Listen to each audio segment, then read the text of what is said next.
ಕರ್ತನಲ್ಲಿ ಪ್ರೀತಿಯುಳ್ಳ ದೇವ ಜನರೇ, ಪವಿತ್ರನಾದಂಥ ಯೇಸು ಕ್ರಿಸ್ತನ ಪರಿಶುದ್ಧ ನಾಮದಲ್ಲಿ ತಮ್ಮೆಲ್ಲರಿಗೂ ಪ್ರೀತಿಯ ವಂದನೆಗಳು. ಇದು ಮತ್ತೊಂದು ಅತ್ಯಂತ ಆಶಾದಾಯಕವಾದಂಥ ವಿಷಯದ ಕುರಿತು ಧ್ಯಾನ ಮಾಡುವುದಕ್ಕಿದ್ದೇವೆ. ದೇವರು ನಮ್ಮ ಜೀವಿತಗಳಲ್ಲಿ ಹೇಗೆ ಕಾರ್ಯ ಮಾಡುತ್ತಾರೆ, ಆತನ ಕಾರ್ಯದ ಚಮಕತೆಯನ್ನ ನಾವು ತಿಳಿದುಕೊಳ್ಳಲು ಅಸಾಧ್ಯ, ಗ್ರಹಿಸಿಕೊಳ್ಳಬೇಕಾದದ್ದು ನಮ್ಮ ಆದ್ಯ ಕರ್ತವ್ಯ ಎನ್ನುವಂಥದ್ದನ್ನು ಕೂಡ ಸತ್ಯವೇದದಲ್ಲಿ ನೋಡುತ್ತೇವೆ. ಈ ಒಂದು ಅಗಾಧವಾದಂಥ ಆಶಾದಾಯಕವಾದಂಥ ವಿಷಯ ಏನೆಂಬುದಾಗಿ ನೋಡುವುದಾದರೆ, ದೇವರು ನಮ್ಮ ಜೀವಿತಗಳಲ್ಲಿ ಹೊಸ ಹೊಸ ಅಧ್ಯಾಯಗಳನ್ನ ಬರೆಯುವಾತನಾಗಿದ್ದಾನೆ. ಇಂದಿನವರೆಗೆ ನಮ್ಮ ಜೀವಿತಗಳ ಕೆಲವು ಪುಟಗಳಲ್ಲಿ ದುಃಖ, ತಪ್ಪಿನಿಂದ ಶಿಕ್ಷೆ, ನಿರಾಶೆ, ವಿಫಲತೆ, ವೈಫಲ್ಯತೆಯ ಜೀವಿತ. ದೇವರೇ, ನನ್ನ ಕತೆ ಮುಗಿಯಿತು, ನಾನು ಇನ್ನು ಈ ಒಂದು ಪರಿಸ್ಥಿತಿಯಿಂದ ಎದ್ದೇಳುವುದಕ್ಕೆ ಸಾಧ್ಯವೇ ಇಲ್ಲ ಎನ್ನುವಂಥ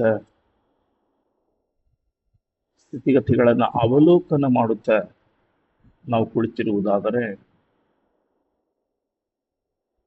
ದೇವರ ವಾಕ್ಯದ ಪ್ರಕಾರ ಆತನು ತಿಳಿಸುತ್ತಾನೆ, ನಿನ್ನ ಜೀವಿತದ ಅಧ್ಯಾಯವು, ಕಥೆಯು ಇನ್ನು ಮುಗುದಿಲ್ಲ, ನಾನು ಬರೆಯುತ್ತಲೇ ಇದ್ದೇನೆ. ನನ್ನ ಸಮಯಕ್ಕೆ ತಕ್ಕ ಹಾಗೆ ಅದನ್ನ ಅನುಷ್ಠಾನಕ್ಕೆ ತರುತ್ತೇನೆ. ನನ್ನ ಸಮಯೋಚಿತವಾದಂಥ ಕಾಲಕ್ರಮೇಣಕ್ಕೆ ಅನುಗುಣವಾಗಿ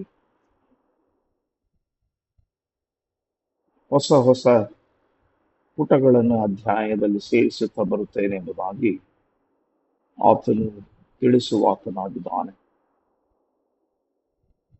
ಸತ್ಯವೇದವನ್ನ ಯೆಶಾಯನೆಂಬ ಪ್ರವಾದಿಯ ಗ್ರಂಥ 43ನೇ ಅಧ್ಯಾಯದ 19ನೇ ವಾಕ್ಯ ನೋಡುವುದಾದರೆ, ನೋಡಿರಿ, ನಾನು ಹೊಸದನ್ನು ಮಾಡುತ್ತಾ ಇದ್ದೇನೆ, ಈಗ ಅದು ಮೂಡಿ ಬರುತ್ತಲಿದೆ, ಅದನ್ನು ನೀವು ಕಾಣುತ್ತಿಲ್ಲವೇ ಎಂಬುದಾಗಿ ಒಂದು ಪ್ರಶ್ನೆ. ಈ ವಚನ ದೇವರು ನಮಗೆ ಪ್ರಶ್ನಾರ್ಥವಾಗಿ ಹೇಳುವಂಥವನಾಗಿದ್ದಾನೆ. ಆತನು ಹೇಳುವಂಥದ್ದು, ನಾನು ಹೊಸದನ್ನ ಮಾಡುತ್ತಾ ಇದ್ದೇನೆ, ಈ ಸಮಯದಲ್ಲಿ ಅದು ಮೂಡುತ್ತಲಿದೆ, ಅದನ್ನ ನೀವು ಕಾಣುತ್ತಿಲ್ಲವೇ ಎನ್ನುವಂಥ ಪ್ರಶ್ನೆ. ನನ್ನ ಪ್ರೀತಿಯುಳ್ಳ ಸಹೋದರ ಸಹೋದರಿಯರೇ, ನಮ್ಮ ಜೀವಿತಗಳಲ್ಲಿ ನಾನಾ ಜಂಜಾಟಗಳು, ಕಷ್ಟ, ಸಂಕಟ, ಕಣ್ಣೀರು, ದುಃಖ, ತಾಪತ್ರಯಗಳು, ಕೊರತೆ, ಅನಾರೋಗ್ಯ,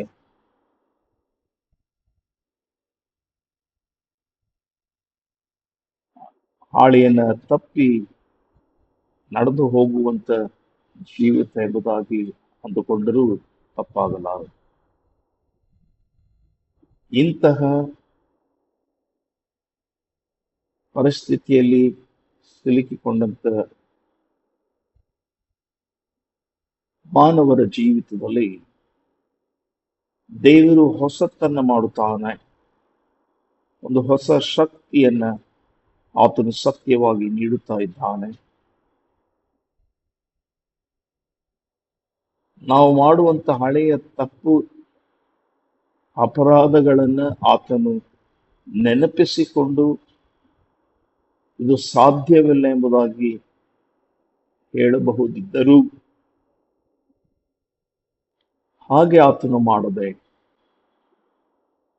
ಆತನು ವಾಗ್ದಾನ ಮಾಡುವಂಥದ್ದು ನಾನು ಹೊಸತನ್ನ ಮಾಡುತ್ತಾ ಇದ್ದೇನೆ. ಹೌದು ಪ್ರಿಯರೇ,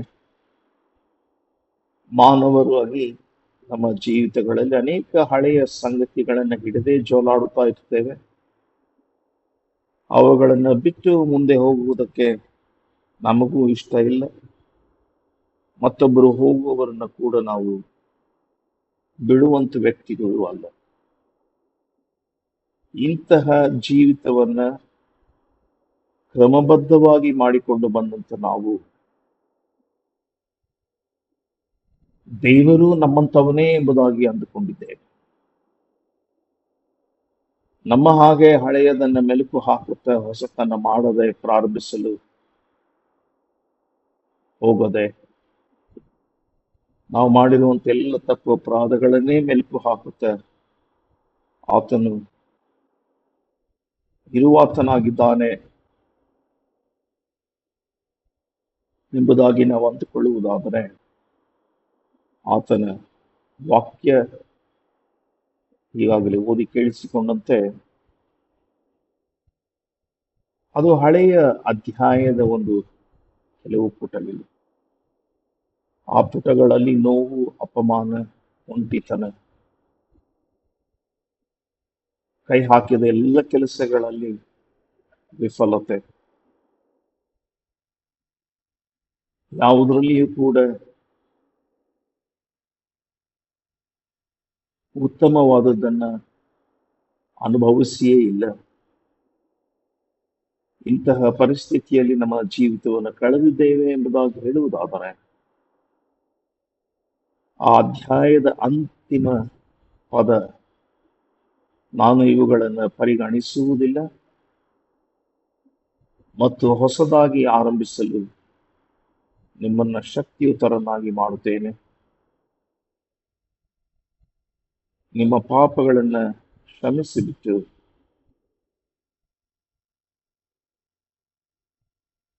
ಗಾಯಗೊಂಡ ನಿಮ್ಮ ಹೃದಯಗಳನ್ನು ಗುಣಪಡಿಸುತ್ತಾ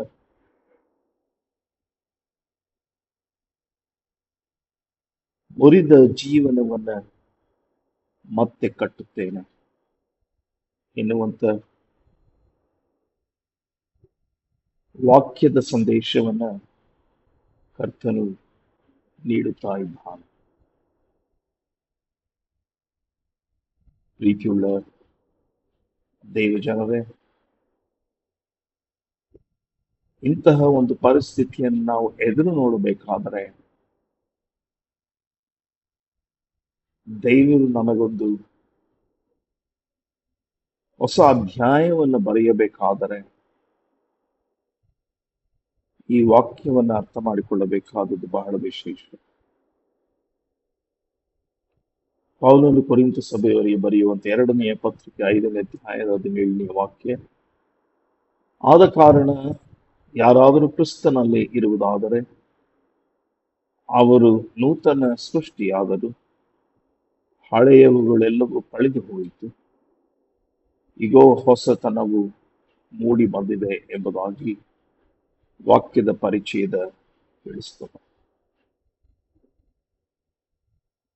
ತಂದೆಯಾದ ದೇವರು ಹೊಸ ಅಧ್ಯಾಯವನ್ನ, ಹೊಸ ಪುಟವನ್ನ, ಹೊಸ ನಿರೀಕ್ಷೆಯನ್ನ, ಹೊಸ ಜೀವಿತವನ್ನ ನಮಗೆ ಒದಗಿಸಿ ಕೊಡುವುದರಲ್ಲಿ ಯಾವ ಸಂದೇಹ ಇಲ್ಲ.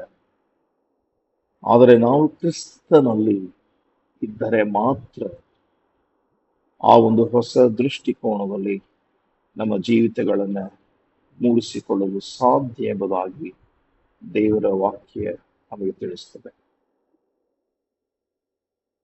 ಇದು ಕೇವಲ ಧಾರ್ಮಿಕವಾದಂಥ ಮಾತಲ್ಲ, ಬದಲಾಗಿ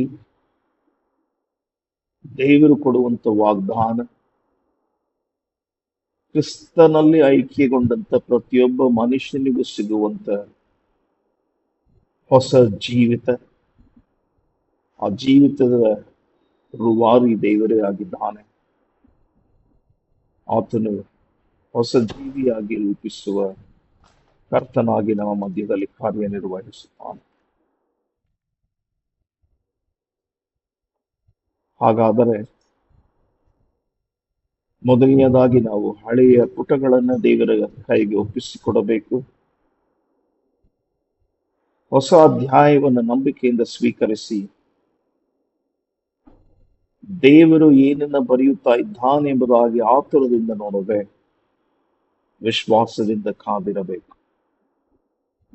ದೇವರು ತಕ್ಕ ಸಮಯದಲ್ಲಿ ನಮ್ಮ ಜೀವಿತದಲ್ಲಿ ಹೊಸ ಅಧ್ಯಾಯಗಳನ್ನು ಸುಂದರವಾಗಿ ಬರೆಯಲು ಆತನು ಕಾಯುತ್ತಾ ಇದ್ದಾನೆ. ಈ ಪ್ರಾರ್ಥನೆಯನ್ನ ಒಟ್ಟಾಗಿ ಆರೈಕೆ ಮಾಡಿಕೊಳ್ಳೋಣವೇ. ಕರ್ತನಾದ ಯೇಸುವೆ, ನನ್ನ ಹಳೆಯ ತಪ್ಪುಗಳು, ನೋವುಗಳು ಮತ್ತು ಭಯಗಳನ್ನು ನಿನ್ನ ಹಸ್ತಕ್ಕೆ ಒಪ್ಪಿಸಿಕೊಡುತ್ತೇನೆ. ನನ್ನ ಜೀವಮಾನದಲ್ಲಿ ಹೊಸ ಅಧ್ಯಾಯವನ್ನು ಬರೆ, ನನ್ನ ಹೃದಯವನ್ನು ಹೊಸ ಆಶೆಯಿಂದ ತುಂಬಿಸು. ನನ್ನನ್ನು ನಿನ್ನ ಉದ್ದೇಶದಲ್ಲಿ ಮುನ್ನಡೆಸು. ನಿನ್ನ ಚಿತ್ತವೇ ನನ್ನ ಜೀವಿತದಲ್ಲಿ ನೆರವೇರುವ ಹಾಗೆ ಮಾಡು.